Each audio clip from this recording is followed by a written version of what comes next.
tonight from the top of my dustbin. Mr. Chairman, distinguished members of the jury, ladies and gentlemen, honorable members of the proposition, welcome. Just so you know, I'm Italian and French, so I don't feel that proud tonight.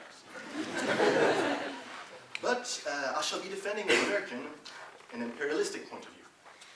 So I shall start my speech with a metaphor, a typical American metaphor, so that you guys can understand.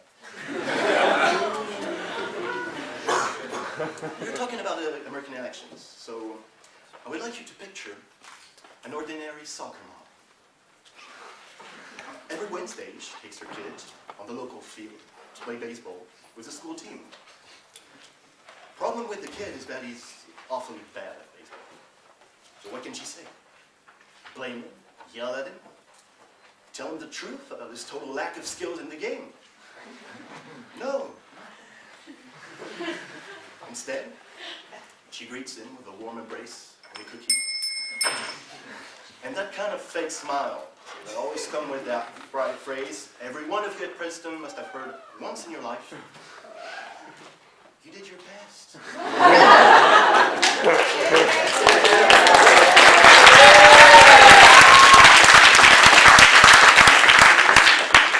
you know, honey, what matters is to participate.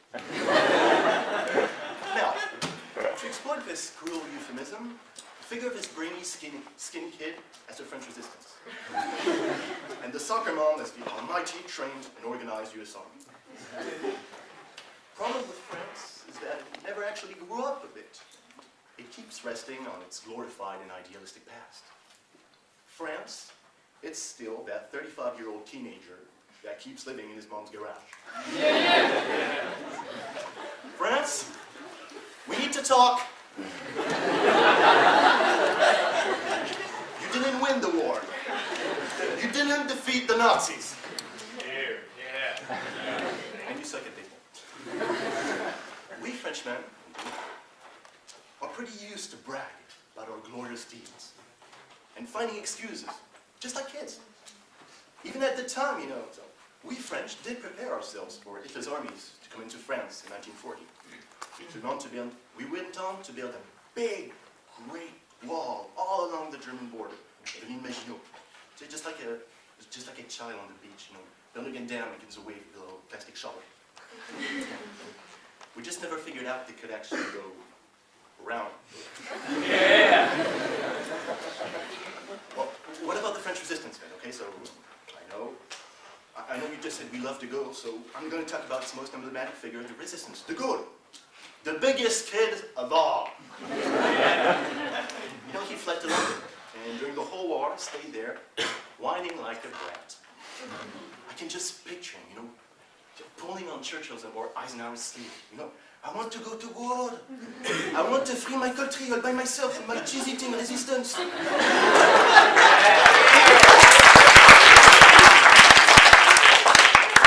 Also, after a while, okay, so as de Gaulle kept making a scene, they gave in and let him play with his little toy army of 60,000 men. They called it the French Free Forces. You had a question? That was exactly it. Go for it. Describe this Free Forces and what they did. These Free Forces. De Gaulle's little toy army. But it wasn't enough for de Gaulle. You know, he was a spoiled child. So. It was such a pain that eventually Churchill got so fed up with him, he let him play with the radio. So that de Gaulle could send code messages on the BBC that made absolutely no sense. Maybe you want another example of this Chinese mentality we have French, especially de Gaulle had. Well, Eisenhower, once he was in France, didn't actually plan to take Paris back. You know, militarily speaking, it was useless, you know, time-consuming. Would have delayed the whole invasion of Germany. But de Gaulle threw a tantrum. He wanted Paris so badly, so eventually they gave him and let him free Paris. Well, I'm kind of being funny here, but my point here is not to be paternalistic. I'm not American.